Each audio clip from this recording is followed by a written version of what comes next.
Bienvenue, on a tous déjà ressenti cette sensation, pas vrai? Ce vertige moderne. On a accès à plus d'infos que n'importe qui avant nous, et pourtant on a l'impression d'être plus perdu que jamais. Et si la solution n'était pas dans le futur, mais dans une idée vieille de plusieurs siècles? Le truc, c'est que face à ce bombardement constant, notre esprit a tendance à se réfugier dans deux extrêmes. Deux pièges vraiment dangereux. D'un côté, il y a la paranoïa, se dire que tout est faux, qu'on ne peut croire en rien. Et de l'autre, le fanatisme, s'accrocher aveuglément à une seule idée sans jamais la remettre en question. Du coup, la question qui se pose, elle est essentielle. Comment on fait pour garder la tête froide au milieu de tout ce bruit? Comment on navigue dans ce chaos sans y perdre notre boussole intérieure? Ce vertige du XXIe siècle, il est nourri par un cocktail assez spécial en fait. Il y a les images de synthèse, plus vraies que nature, les discours qui nous polarisent, qui nous enferment dans nos bulles, et puis cette surcharge d'infos permanente. L'effet est presque physique, c'est une sorte d'étourdissement mental. Et si la solution venait d'une pensée vieille de plus de 300 ans? Blaise Pascal nous a laissé cette phrase, et franchement, elle est d'une modernité absolument bluffante. Allez, on plonge dedans, parce que c'est bien plus qu'une jolie citation. En réalité, cette phrase, c'est pas juste une maxime à méditer. Non, c'est une véritable boussole. C'est un protocole intellectuel pour naviguer dans le monde complexe d'aujourd'hui. Une stratégie en 3 temps, pensée pour rester libre et efficace. On peut donc lui donner un nom, la stratégie des 3 mouvements. Faut voir ça comme une sorte d'algorithme pour la vie. Un programme mental pour gérer la complexité, pour atteindre ses buts et surtout pour préserver sa liberté d'esprit. Voyons tout de suite le premier mouvement. Le premier mouvement, c'est le doute. Mais attention, pas n'importe quel doute. Un doute qu'on pourrait qualifier d'hygiénique, comme une mesure de propreté pour l'esprit. Et c'est particulièrement crucial à l'ère de l'intelligence artificielle. Ce qui est fascinant, c'est que la nature même du doute a changé. Avant, on doutait des dogmes, des autorités. Aujourd'hui, il s'agit de douter de la réalité de ce qu'on voit. Avec les deepfakes, les IA, la crédulité, c'est devenu une véritable faille de sécurité pour notre cerveau. Une image, ce n'est plus une preuve. Le point crucial, c'est donc de bien faire la différence. Le doute pathologique, c'est le complotisme, c'est le rejet en bloc de tout savoir.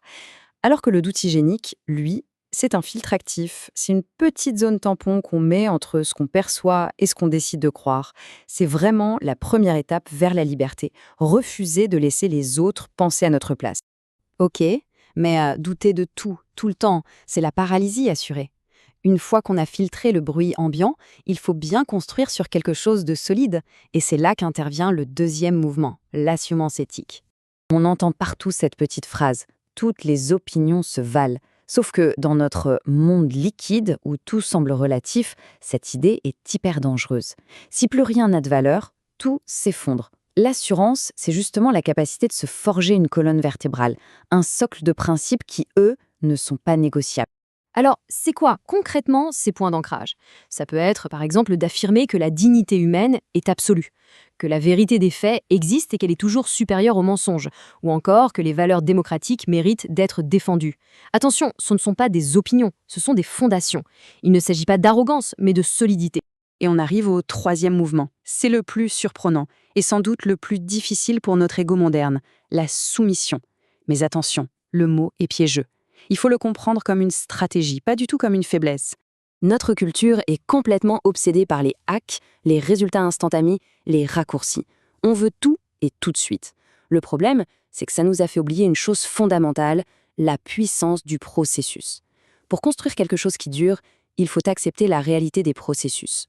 Cette soumission stratégique, en fait, c'est une alliance avec le réel. On peut la voir en 3 points. D'abord, se soumettre au temps, accepter l'effet cumulé, lent mais puissant, de la discipline de tous les jours. Ensuite, se soumettre au marché, écouter humblement ce dont les autres ont vraiment besoin.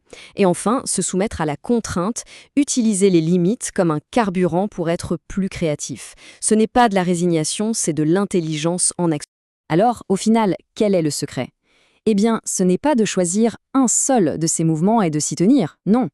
Le véritable pouvoir, la véritable agilité intellectuelle, elle se trouve dans l'équilibre.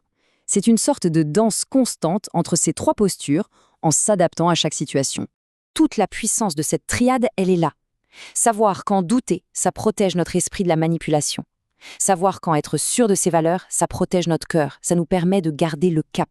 Et savoir quand se soumettre de manière stratégique, eh bien c'est ça qui construit notre avenir brique après brique. La question finale n'est donc pas de savoir quelle est la meilleure posture dans l'absolu. La vraie question, celle qu'on devrait peut-être se poser chaque jour, c'est aujourd'hui, maintenant, quel mouvement a-t-on besoin d'activer? Le doute, l'assurance ou la soumission?